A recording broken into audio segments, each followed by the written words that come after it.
ನೋಡಿ ಸರ್, ಈ ರಸ್ತೆ ಏನು ಕಾಣ್ತಾ ಇದೆ, ಇದು 30 ಅಡಿ ರಸ್ತೆ. ಈ ರಸ್ತೆಗೆ ಬಂದಿರುವಂಥ ಜಾಗ 2.5 ಎಕರೆ. ಇದು ಮೈಸೂರು ಹೈವೇ ರೋಡಿಂದ ಒಳಗಡೆಗೆ, Malavalli two nut highway Mysuru, ಆ ರೋಡಿಂದ ಒಳಗಡೆಗೆ 1.5-2 ಕಿಲೋಮೀಟ್ರ್ ಆಗುತ್ತಾ. ಈ ರಸ್ತೆಗೆ ಬಂದಿರುವಂಥ ಜಾಗ 2.5 ಎಕರೆ.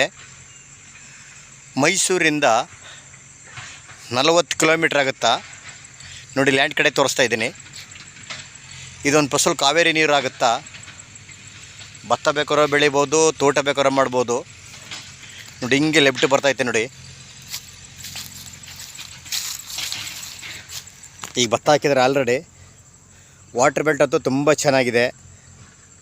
ಒಳ್ಳೆ ವಾಸ್ತುಕ್ಕೋಸ್ಕರ ಈ ಹೇಡ್ ಕಡೆ ಕಾರ್ನರ್ ಜಾಗ ಇದು. 2.5 ಎಕರೆ ಬಂದಿರುವಂಥ ಜಾಗ. ತೋಟ ಮಾಡೋಕ್ಕಂತೂ ಸೂಪರಾಗಿದೆ ನೋಡಿ.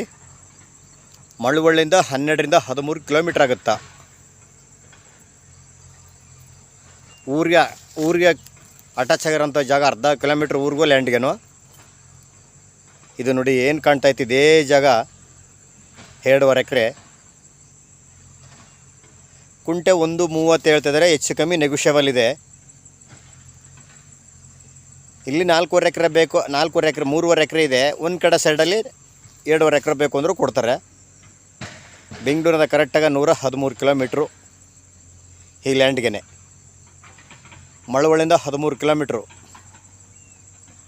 ಮೈಸೂರಿಂದ 40 ಕಿಲೋಮೀಟ್ರು. ಲೀಗಲ್ ಡಾಕ್ಯುಮೆಂಟು, ಜನರಲ್ಲು, ಡೈರೆಕ್ಟ್ ರಿಜಿಸ್ಟ್ರೇಷನ್ ಇದೆ. ನೋಡಿ, ಕಾವೇರಿ ನೀರು ಹರಿತೈತೆ ನೋಡಿ. ಇಲ್ಲಿ ಚಾನಲಲ್ಲಿ ಕಾವೇರಿ ನೀರು ತೋರಿಸ್ತೀನಿ.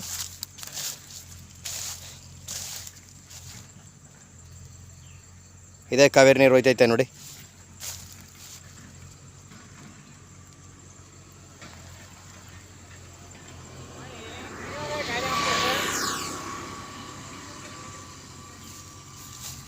ಕುಂಟೆ 1,35,000 ಹೇಳ್ತಿದ್ದಾರೆ, ನೆಗೋಷಿಯಬಲ್ ಇದೆ.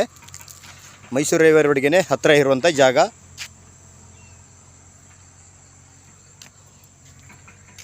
ಎರಡೂವರೆ ಎಕರೆ.